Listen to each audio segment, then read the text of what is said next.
Graças e paz a todos. Estamos aqui novamente para compartilhar um breve texto da Palavra de Deus.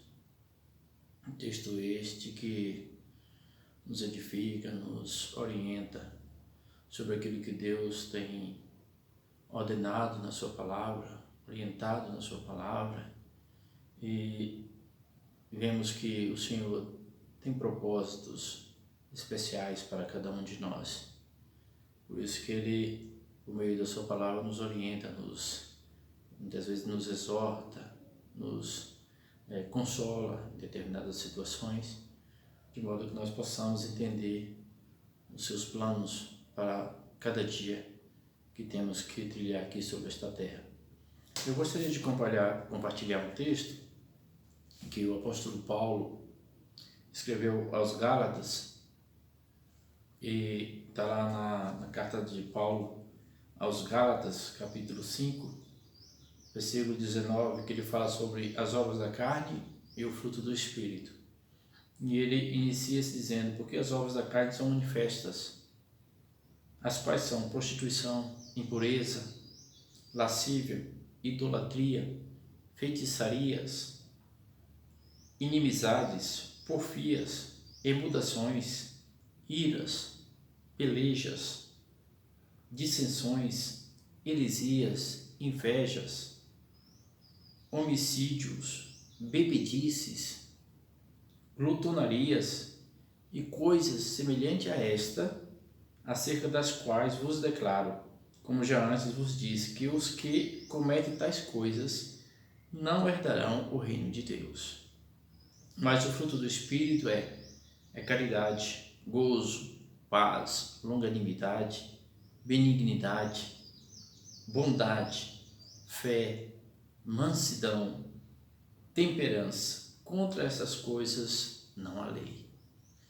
Então, a orientação da palavra de Deus a respeito daquele que vive segundo a carne e aquele que vive segundo o Espírito. A gente vê claramente o texto afirmando os dois posicionamentos, né? O contraste em que existe entre um e o outro. Então, nós sabemos que nenhum texto da Bíblia apresenta um tão nítido contraste entre o modo de vida do crente cheio do Espírito e aquele que vive segundo a carne, segundo a natureza pecaminosa da carne. Então, Paulo, ele não somente examina a diferença geral do modo de vida desse tipo de crente, por exemplo, ao enfatizar que o espírito e a carne estão em conflito constante, porque as obras são opostas, né? Mas ele inclui aqui uma lista, interessante, né? Observar uma lista específica, tanto das obras da carne como das obras do espírito. E quando ele diz que as obras da carne, que é a natureza pecaminosa, os desejos corruptos, né? O qual contamina o cristão, contamina aquele que serve a Cristo, né? Após ter se convertido ao Senhor, tem uma direção de Deus para o seu modo de viver daí para frente. Mas se ele não segue a direção do Senhor, ele passa a fazer as obras da carne, que são pecaminosas diante de Deus, né? E aqui Paulo, ele escreve isso aos Gálatas, que era uma igreja que estava na Galácia, e aquela igreja tinha algumas dificuldades com relação a algumas coisas relacionadas às obras da carne e às obras do Espírito. Por isso que ele escreve isso e já vai exortando a respeito dessas coisas. E ele diz que são manifestas as obras da carne, né? Prostituição. A prostituição é uma obra da carne, é uma obra do viver pecaminoso do homem, que vive na prostituição. Então o homem não está segundo o Espírito de Deus, né? Ele fala sobre a impureza, sobre a lascívia, né? A idolatria, inclusive, é uma obra da carne, porque aquele que tem o Espírito de Deus entende que não deve adorar a ídolos, não deve adorar a qualquer outra coisa, somente ao Senhor. Então, no momento que você passa a prestar uma adoração a outro tipo de entidade ou qualquer outra coisa neste mundo, você está praticando a idolatria. A idolatria não consiste apenas em adorar imagens de escultura. Idolatria também consiste em muitas vezes as pessoas trocarem a Deus por coisas, né? As pessoas às vezes idolatram o dinheiro, às vezes as pessoas idolatram uma pessoa famosa, acho que aquilo é muito mais importante. Então acaba se tornando uma idolatria e é uma obra da carne, como diz a palavra. Feitiçarias, nós sabemos que além de ser uma obra da carne, é uma obra abominável aos olhos do Senhor. Então dá para perceber claramente que algumas práticas são simplesmente orientadas pelo homem que não vive segundo o Espírito, mas segundo a carne, né? Ele fala inimizades também, que é uma obra da carne, onde a pessoa não consegue ter um relacionamento sadio com outra pessoa, anda sempre em inimizade, em brigas, em contendas. Então isso é uma obra da carne. Invejas, por exemplo, ele fala inveja, a palavra do Senhor fala que inveja também é. Então nós não devemos nunca ter inveja daquele que está sendo bem sucedido na sua vida, daquele que está fazendo uma coisa agradável. Então nós temos que glorificar a Deus por aquela pessoa, por aquilo que está acontecendo na vida daquela pessoa, e não ter inveja. Alguém adquiriu algo, nós não devemos ter inveja de forma alguma. Nós devemos nos alegrar de ver a pessoa conquistando as coisas, porque se tivermos inveja, estamos segundo a carne e não segundo o Espírito. Homicídios, né? Homens que matam homens, né? Como diz a palavra, homicídios também é uma obra da carne, é uma obra de uma pessoa que não entregou a vida a Cristo. E que entrega a vida a Cristo não pratica mais essas coisas, está totalmente longe de tudo isso. Bebedices é uma obra da carne, é uma obra de quem vive segundo a carne e não segundo Deus, não segundo o Espírito de Deus. Mas eu posso beber um pouquinho porque não faz mal nenhum, tal. Esses são os argumentos que tentam justificar a prática pecaminosa da carne. Porque uma vez que nós entregamos nossa vida a Cristo, nós fomos libertos de todo vício, nós fomos libertos de tudo aquilo que era obra da carne. Se um dia andávamos em centros de macumba, nós não andamos mais. Se andávamos na prática da idolatria, nós não praticamos mais. Se nós tínhamos inveja das pessoas, nós não temos mais. Se andávamos em bares, em bebedices, caindo aí pelos cantos, a gente não faz mais isso, porque aquilo era uma obra da carne de um homem que não vivia segundo a vontade do Senhor, mas segundo os desejos da sua própria carne. Então nós não fazemos mais isso. Glutonarias, onde a pessoa come absurdamente, sem parar, né? Então acaba se tornando também uma obra da carne. E ele diz que coisas semelhantes a estas. Então, quando a palavra diz coisas semelhantes a estas, então quer dizer que existem algumas outras coisas que também são consideradas obras da carne. Então ele diz que coisas semelhantes a essa aqui é um número pequeno de coisas com relação àqueles que vivem segundo a carne, né? A gente for observar, tem muitas outras coisas. E ele diz que as outras obras semelhantes a estas, ele diz, eu vos declaro que quem pratica tais coisas não herdarão o reino de Deus. Então já está, podemos dizer, alertado a respeito da possibilidade do homem ir ou não ao reino de Deus. As práticas feitas nesta vida vão dar ao homem condições de ir ou não ao reino de Deus. E aí depois a palavra diz assim: já antes vos disse que quem comete tais coisas não herdarão o reino de Deus. Mas o fruto do Espírito, então quer dizer que existe um fruto. É como imagine se fosse uma árvore e dá frutos, né? Dá muitos frutos. E faz uma comparação mais ou menos assim. Então o fruto do Espírito consiste em coisas agradáveis aos olhos do Senhor. E ele cita algumas delas. Caridade. Aquele que tem o dom da caridade, por exemplo, né? E que pratica a caridade, ele está baseado no fruto do Espírito, né? Gozo, né? Paz, né? Pessoa que vive em paz, não vive sempre em guerra, não vive sempre em contenda, em briga, em intrigas, reclamando por coisas vãs. Então, a paz faz toda a diferença em um ambiente, faz toda a diferença em uma igreja, faz toda a diferença em uma casa, em um lar. Um lar onde não existe paz, existe o quê? Existe guerra, existe apenas coisas que não deixam as pessoas em paz, em tranquilidade, em alegria. Então é sempre um ambiente desagradável. Então a paz é um fruto do Espírito. Longanimidade, a pessoa é longânimo, né? Como diz a palavra, longânimo. Benignidade, uma pessoa boa, uma pessoa que faz o bem, né? Constantemente fazendo o bem. Isso é um fruto do Espírito. Às vezes as pessoas questionam isso, fulano é isso, fulano é bobo, fulano é aquilo outro, mas não entende que dentro dele está habitando o Espírito Santo, e o Espírito é quem está conduzindo ele à prática da benignidade. E as pessoas que às vezes não têm esse dom da benignidade pode ignorar, mas isso é um fruto do Espírito. A bondade, pessoa boa, né? Olha, aquela pessoa é muito boa, pessoa muito legal, pessoa muito joia. Como é bom quando você ouve alguém falar isso. Agora, quando você fala, aquele sujeito não vale nada, é um gente ruim, é uma pessoa que não presta e tal, é totalmente diferente, não é verdade? Mas quando falou, olha, aquela pessoa é uma pessoa muito boa, tem um bom coração, né? É uma pessoa que tem prazer em ajudar ao próximo, tem prazer em estar fazendo as coisas boas. É um fruto do Espírito. A bondade, né? Fé é um fruto do Espírito, né? A fé é um fruto do Espírito. E Deus coloca em nós, imediatamente no momento da conversão.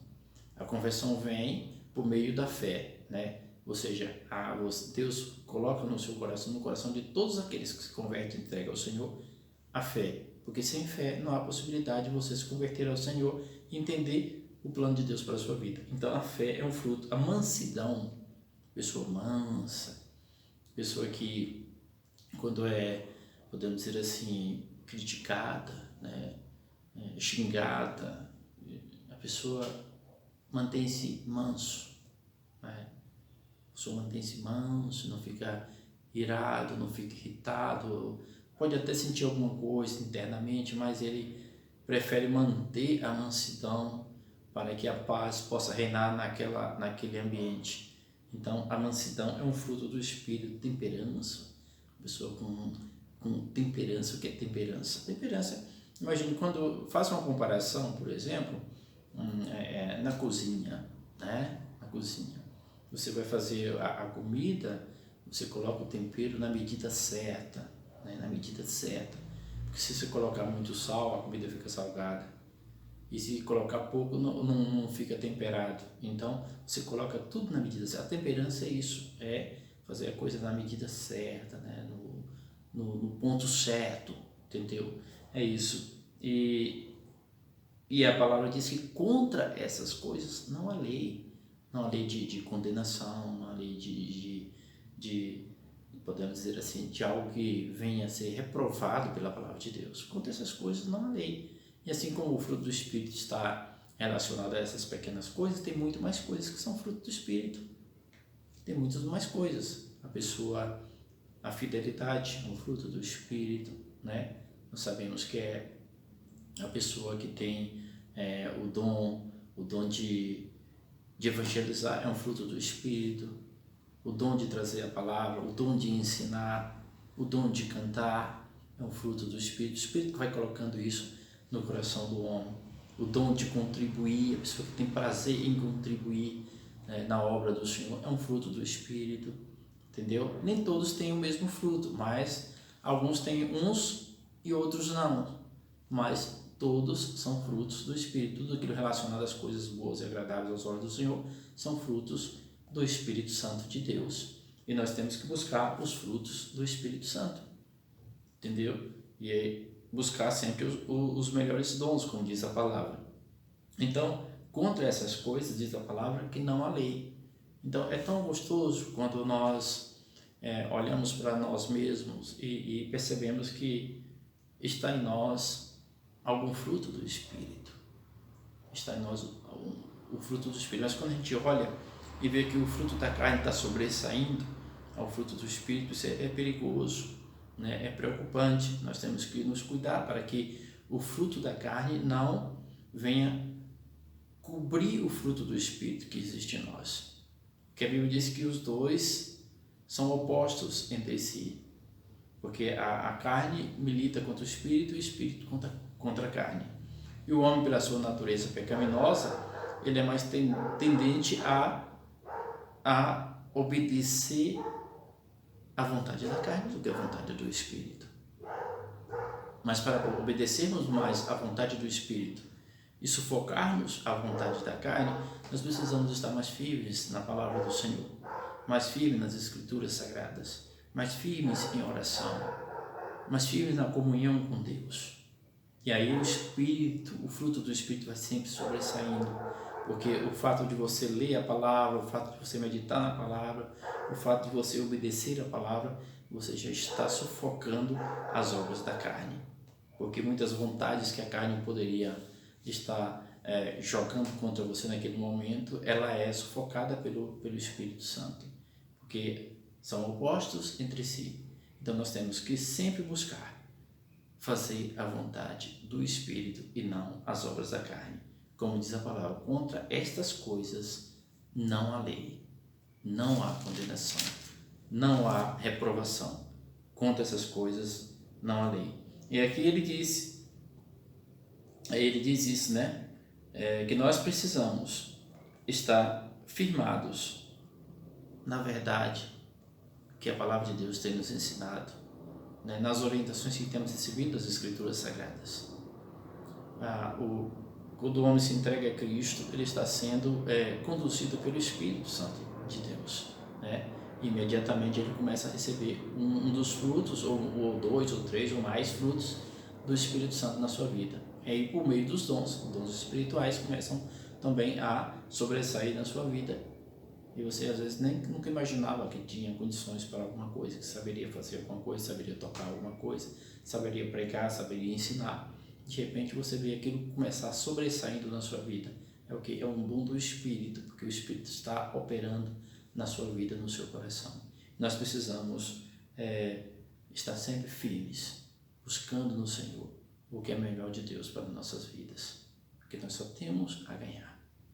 Quando nós andamos no Espírito, nós somos fortalecidos em Deus, somos cada dia mais edificados na palavra do Senhor e, consequentemente, nós sufocaremos as vontades carnais que operam no mundo e que muitas vezes nos impulsionam para fazer aquelas coisas.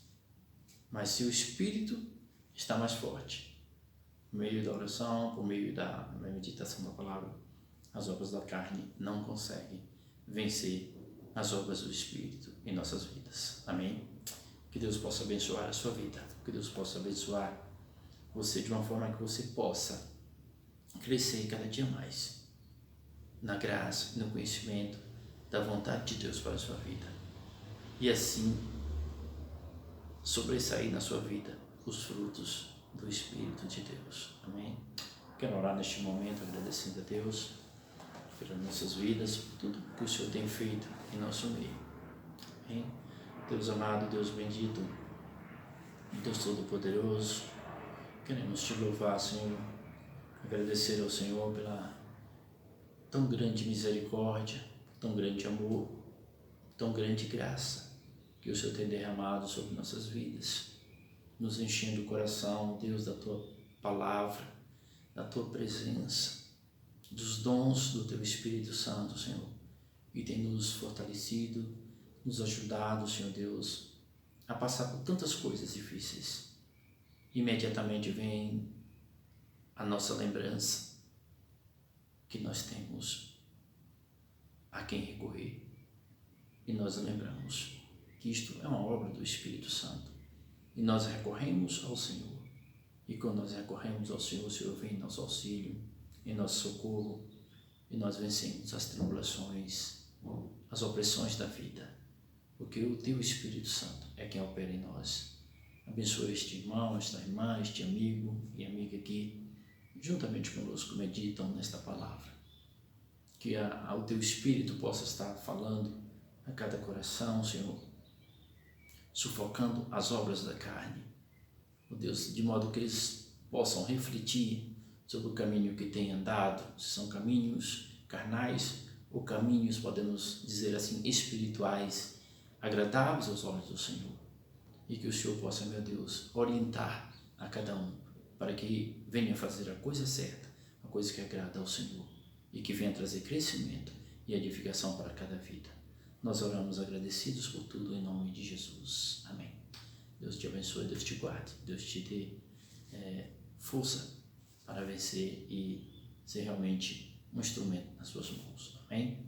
Fique na graça e na paz do Senhor.